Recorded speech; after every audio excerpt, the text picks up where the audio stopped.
Hi, my name is Blythe, and today I want to talk about creative blocks, the annoyance of them, and some different strategies that I have found to sort of move past them and find yourself creatively in this COVID world that we're now living in. And of course, I'm talking about the global pandemic that has been sweeping every industry and every aspect of our lives over these last few weeks. And it's actually been a few weeks since I've created a podcast, since I've created a video, and that's pretty much the ethos of why I have it created, is because of everything that's going on, and then also the growing demand of website services, of IT services, of everybody coming out of the woodwork to inquire about using these kind of services. And if you're new to my channel, if you're new to this show, that's exactly what I provide. Is I provide website services, web design, development, creative content plans, things like that. And over these last few weeks, everybody is working from home now. And so I think that there's almost like a sentiment that people have more time to devote to these projects that they should have devoted a long time.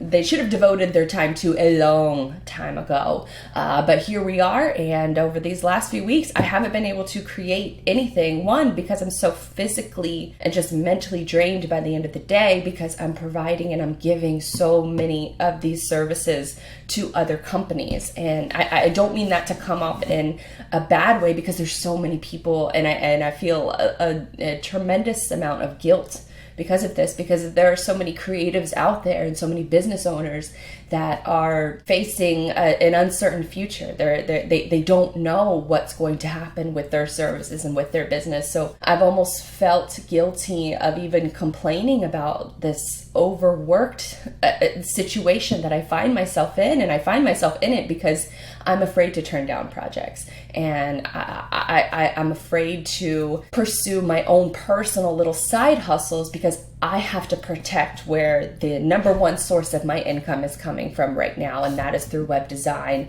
and development services, creative writing, content marketing services for other people and other companies. And so when everybody else has all the more time to devote to it, I have to then devote myself to that as well. And what happens is that my own personal projects, my own personal passion projects, which helps fuel my creative drive for other companies, I haven't been able to find that over the last few weeks for myself. And I just feel so emotionally drained and with everything that's going on. And then couple in the fact that I have to do so much work for other people. Now it brings me into a situation where I have just, when I have had the time to create, I don't know what to do. I don't know. I spent months creating a content plan and crafting up this entire vision for 2020, and that is now pretty much out the window. I can't use a lot of that same content that I had planned. So now I have to pretty much start fresh,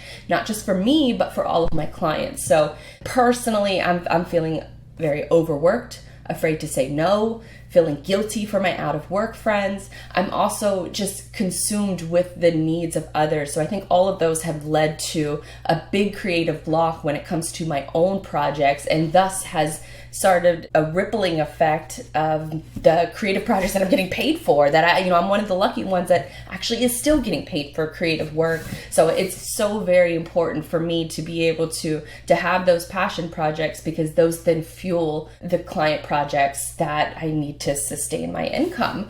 And I just realized that I was suffering from a creative block. And I think any person who works in creative, you go through this at one point or another, probably several points, either through procrastination, or you just, you find some things like the shiny new project syndrome, which I am guilty of so much, where you have a new project and you focus on it, you dive deep into it for a couple weeks, and then you take a step back, and then something else is shiny, and you want to go and you want to dive into that project before fully finishing the one before. And that's where I want to talk about in this video is overcoming those creative problems or those creative blocks, and how you can use your own personal experience to fuel yourself into that next threshold, because that's what a lot of us are going to have to do over these next couple months, these next few weeks, however long this virus is taking over the way things work for us in our everyday lives, going to the grocery store, visiting family, going to the beach, all of these things are now affected, and we all are going through this together, which is a little bit of a positive. So we're all readjusting together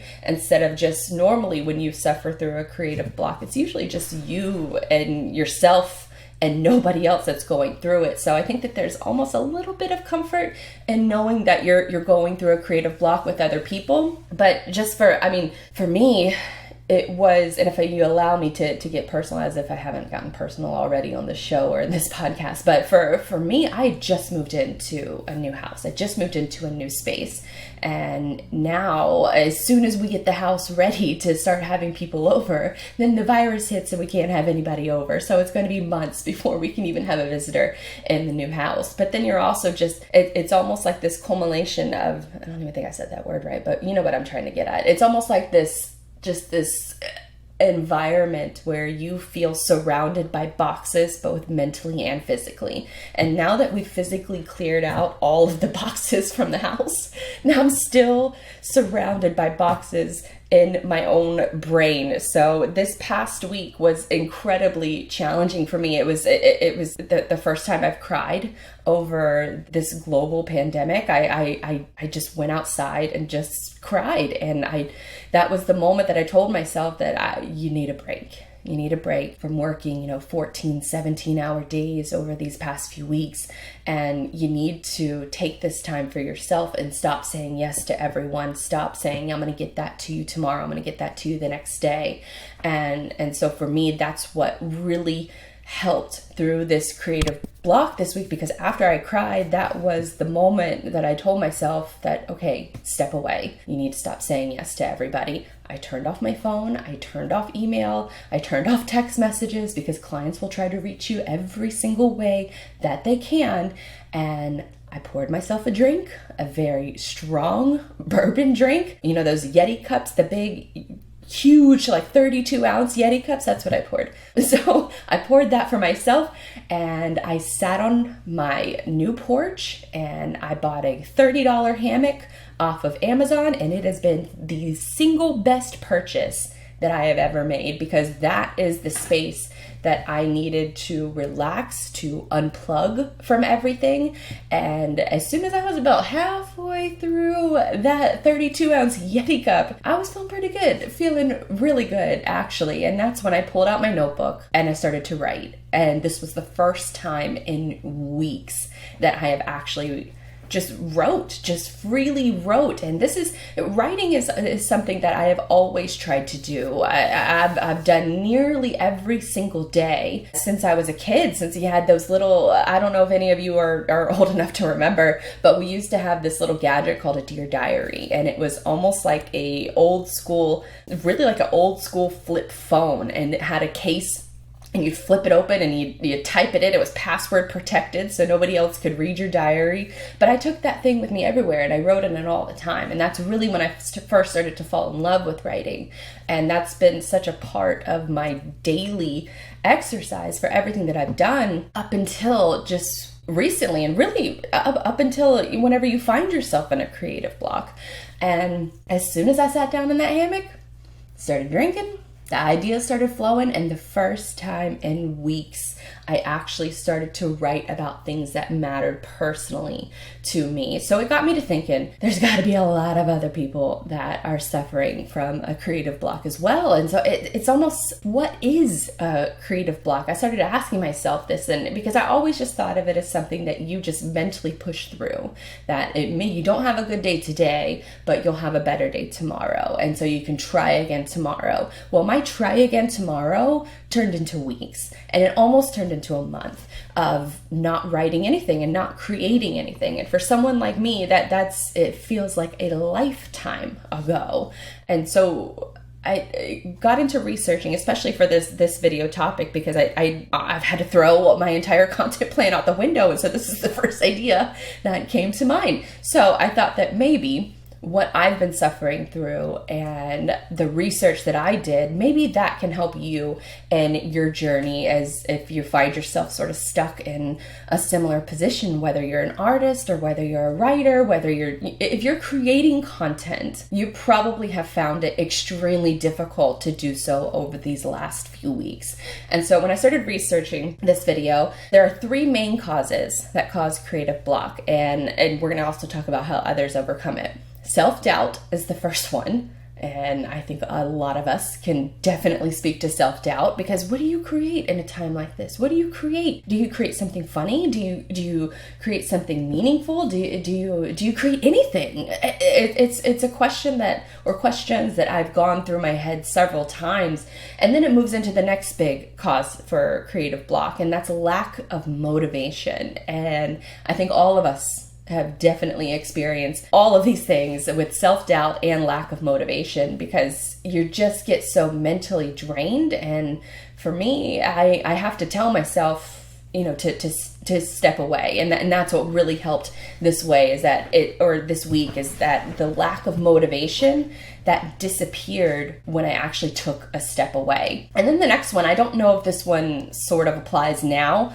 but criticism and rejection, that is the other big main cause of creative block. And I think criticism and rejection can more speak to normal times. I think self-doubt and lack of motivation, those first 2 reasons are what is going to be affecting the overwhelming majority of people who are creating content right now. I hate to even be, I guess, sort of blasé about this, but the solution to these creative blocks ultimately resides in you, and it's unique to you. So I'm going to share what personally worked for me over these last few weeks, and then besides the bourbon and laying on a hammock, there's a few other options that actually helped me. And then I'm also going to share a couple links in the show notes to a couple more talks. There was a couple more videos that I found that were really insightful, really helpful, especially for the artist, especially for a philosophical thinker, like I like to consider myself at times. But there are a lot of common solutions, but you have to pick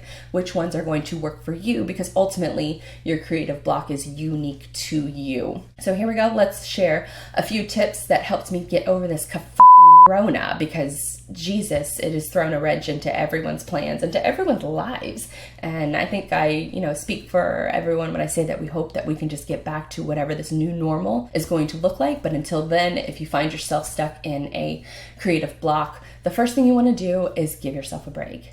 That porch time that I shared with you earlier, that was crucial to me finding even just an idea to create something out of. And if you don't give yourself a break, if you're your own worst enemy, then you're only going to continue to be in this perpetual state of negativity and self-doubt. And then that's going to lead to even more lack of motivation. And why should I even bother creating today? So I think that is one thing that you definitely need to do, is give yourself a break. The next one, which is probably the most important one that I found, is to unplug. This weekend was my first weekend that I spent unplugging. I didn't want to check social media. I didn't want to see another person go live as if I care. And kudos to the people who are still out there, who are going live, who are just trying to be creative, trying to make content and be entertaining. But for me, most of the time, the lives are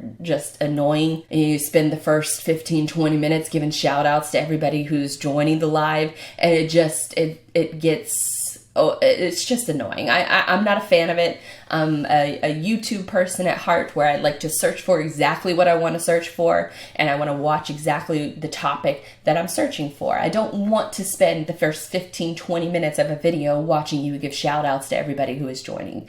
It's just chill with the lives. Unless you're going to have something meaningful to put out, I think a lot of people should just reconsider going live before they do. Unplugging, so ignoring social media, has been one of the bigger things. Like, I have a very very bad habit of waking up first thing in the morning and the first thing I do is check Twitter, because I want to see what the latest news happened overnight and what's going on, globally with the pandemic. Is it getting better? Is it getting worse?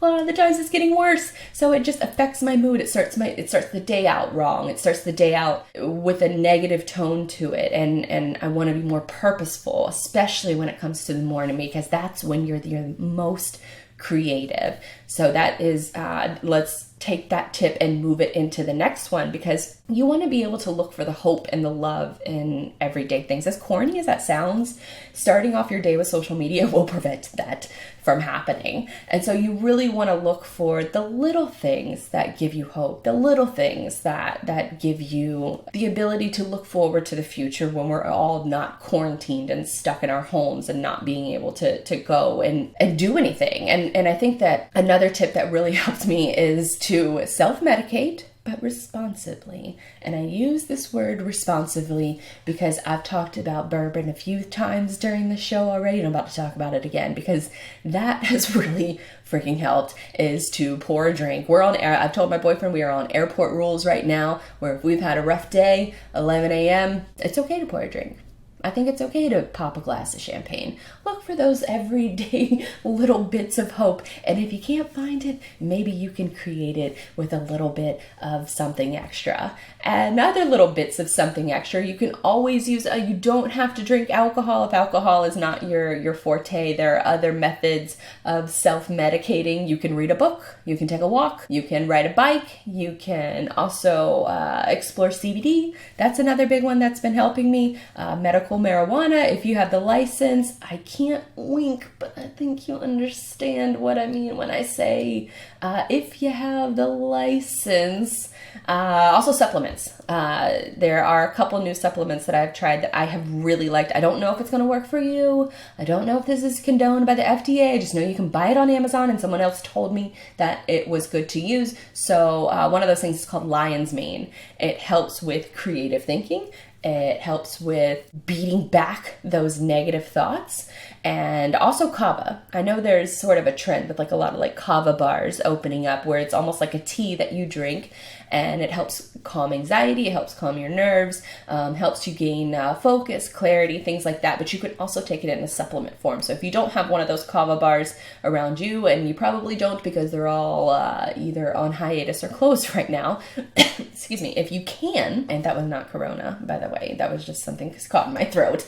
But if you can, go to Amazon, buy lion's mane or kava. They're both available and have really helped on those especially high stress days when you know you need to get work done and you don't really want to have the outside world sort of, just clouding your everyday judgment. Also, speaking of the outside world, noise canceling headphones will be your best friend. Now, I happen to live in an urban area where there's a lot of people, driving by, walking by, and it's great for people watching. But it also can be a little conflicting if you're trying to just, sit out on the porch and read, or, just enjoy the silence. That's probably not going to happen when you live in a busy neighborhood. So noise canceling headphones are super clutch, and you can put on a little playlist. You can put on instrumental, anything that helps you get focused. Those noise canceling headphones are really going to come in key. And I think that that's also, it will give you the license to start working on other things that maybe you haven't been, that's been on the back burner for a while.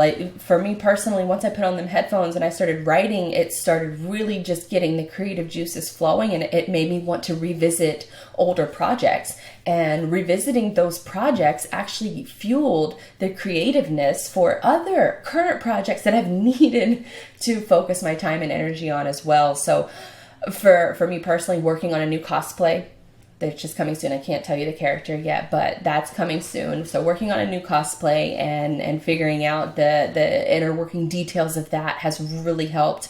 Also, taking a look at my Peru travel diary. I've been talking about this, making a travel diary for this trip that I took a year ago. And so opening up a lot of those photos and videos, it really just, it made me really miss traveling. It made me really miss going after those, just having, I think having the freedom to be able to book a trip And so that one was a little bit of like good and bad, because I'm looking at all of these places that I've been, and particularly with Peru, and it was one of those situations where you just miss traveling and you reminisce about it. But I also think that that's a good thing too, that you can reminisce about a place that you've been, that hopefully you can go in the future, maybe not in the next few months, but hopefully, soon those things will be lifted. But revisiting old back burner projects has actually helped my current project. So I think that those are some of my bigger tips, is to give yourself a break, unplug, look for hope, love, and everyday things, self-medicate responsibly, and work on those back burner projects, because I think all of those combined have really helped me, not in just my client workload, which protects my income, but it also helps in just personal everyday life, where you don't feel like you're going as stir crazy when you have something that you're passionate, that you're working on. And even if you have found your industry sort of decimated after Corona, I mean, there are a lot of industries that have been decimated because of this. I think that using this time to invest into another creative project or another creative sector that you've been wanting to dive into, using this time to invest and to make yourself a multi-tool player is going to be so key for in the future. And for me, it's video editing. I've been wanting to start editing video more often, not just for TikTok, but just for my own personal, YouTube or just helpful tutorials in the future. I still think that kind of content is coming for me, and hopefully it'll help, you guys out as well. But it's just doing all of these little things adds up to one big thing. And I think that that's one thing that we can't lose sight on is you got to be able to give yourself a break, and you have to be able to know what works for you and what doesn't work for you. And that is so clutch to getting over this creative block. And whether it's a huge creative block that you're suffering with a bunch of people right now, or it's a creative block that you'll suffer in the future, not one thing is going to work for you. You're going to have to try a variety of different solutions, and you're going to have to battle through it. And I think that that's what's going to result at the end of all this, is that you're going to have people that are going to sort of rise from their challenges, and you don't want to be the type of person that just sits and, what is it that Maya Angelou used to always say? She was like, you can't play catch your entire life with one, with gloves on both hands. You got to be able to throw some stuff back. And I butchered that quote, but she said something along those lines of not taking a bunch of shit and not being able to give anything back. So use this time to focus on either what you're super passionate about, and if your career, and if what you've spent an overwhelming majority of your life maybe working towards, if that looks like it's in danger, especially after this is all over, use this time to invest into something else that you can use that creative energy. Because if you are a creative person, you're not going to be creative in just one area. You're going to be creative in a bunch of different areas. And so it's just a matter of just learning that new craft and honing that new craft. It's scary to start something new. It's scary to practice something new, but that's ultimately what you're going to have to do, because you're going to make yourself more valuable in the end. And for these companies and for these businesses that are going to be looking to start hiring, hopefully, and when this is all said and done, you can be the person that can be the multi-tool player for them. So I hope that a lot of these tips maybe have helped you. But goodness, I don't know that it'll work for everyone, but I hope that some of them did work. And I do want to leave you with a little bit of positivity for you today, because there was this woman, and it's going around as someone who wrote this in like 1869 and then, quote unquote, surfaced again during the Spanish flu pandemic. And that's actually false. This woman who, Kitty O'Meara from Wisconsin, wrote this beautiful poem that just really hit a nerve with me, and I hope that it does for you too. And so I'll leave you with this, and then from there, I hope that you guys, just stay safe, stay healthy, stay productive, and work through those creative blocks. And now for the poem from Kitty O'Meara. And people stayed at home and read books and listened, and they rested and did exercises and made art and played and learned new ways of being and stopped and listened more deeply. Someone meditated, someone prayed, someone met their shadow, and people began to think differently. And then people healed. And in the absence of people who lived in ignorant ways, dangerous, meaningless, and heartless, the earth also began to heal. And when the danger ended and people found themselves, they grieved for the dead and made new choices and dreamed of new visions and created new ways of living and completely healed the earth just as they were healed.